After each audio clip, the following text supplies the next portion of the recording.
want you, the listener. Yes, I want you, the listener, to press the like button, the subscribe button, but more importantly, comments. Comments that you liked or disliked the topic discussed. What would you like discussed? Because you, the listener, are who is important to me so that I can provide the value that you want and need.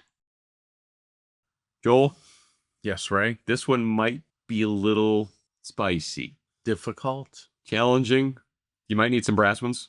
Yeah. Okay. This topic's a little difficult. So let's preface this. The topic is, for owners, a cold view of your team as assets or liabilities. As awful as that sounds, we appreciate the employees, we appreciate the frontline cleaners, and we want to deal with all of them as individuals, not as a line on a spreadsheet. At some point, you are going to have to look at each of the employees as a number and not a name and determine if this person continues to work here, what are the benefits and what are the liabilities. Been through this numerous times in my career, and it's one of the most difficult things as a manager when I went through this, let alone as a business owner. How do you do this, Joel? I had worked for this one company many, many years ago when we lost our largest customer. It resulted in us having to lay off about 50% of our workforce. We knew with the work that we retained how many positions we had to have. And with that also meant that management level wasn't going to be needed anymore. And the HR support that we had, admin support in the company, and the quality control. So every department was going to be hit by this particular loss. And they knew how many positions they needed to have in each area. What they had us do was grade every employee on a matrix. So I'm a football fan. PPF, they rate players. You start with the highest number to the lowest number, and boom, and they give them a raw score. The 152nd wide receiver, whatever it is, everybody gets rated. And that's basically what we were doing back then, was being able to rate everybody on a numeric score. And then we counted down how many positions, drew a line under it, and we knew that everybody that fell below that line had to be let go. We looked at things like dependability. Were they on time? Did they leave early? How many complaints did we have from their areas? How many compliments did we have from their area? What were the quality reports in their area? What was the propensity that if they were a person that could maybe grow, were they able to work independently? Did they have other skills? Were they just somebody who only had housekeeping skills, or did they have skills of being able to clean carpets and refinish floors, wash walls? And what skills did a person hold? And everything had a weighted value. And at the end, we had that raw number. When we counted the number of positions at each level, people were going to have to be shifted around. You were going to be displaced because you were a non-working supervisor in a building. So somebody who was a stronger performer than you for the size building you were in was going to replace you at your building, but you were still a stronger performer than somebody else. Mm-hmm.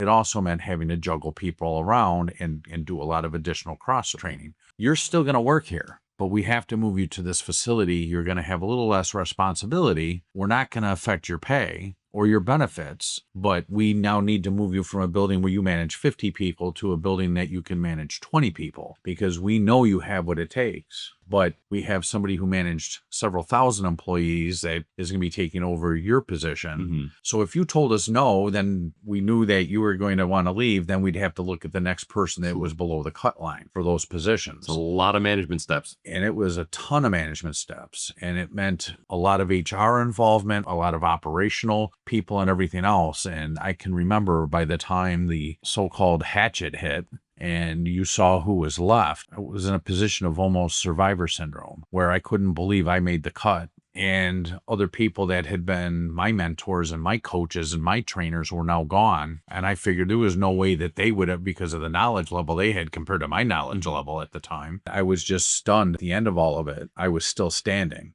because I figured I was going to be below the line and I'd be looking for a new job. Having gone through that myself, I also know now that if you have that type of thing happen within your company, you want to try to have some type of employee assistance program that can help the people who are left behind. It's quite dramatic and it's real. I really didn't think I was going to make the cut. And then when I looked around, there was only 2 people that made it, me and one other person, and they let 7 people go at my position. Wow. It was like, okay, this person can take on more responsibility than what they have. And in my case, he's kind of tapped out now, but he's young and hungry. he can grow, so we're going to increase what he's responsible for. Let me focus that concept on what sounds like a relatively large operation Yes. to our listener today. Starting up maybe in their first couple of years of operation, maybe in their 5th year of operation, team of 5, team of 10. Okay. They're going through all the normal growing pains that you would expect that company to go through.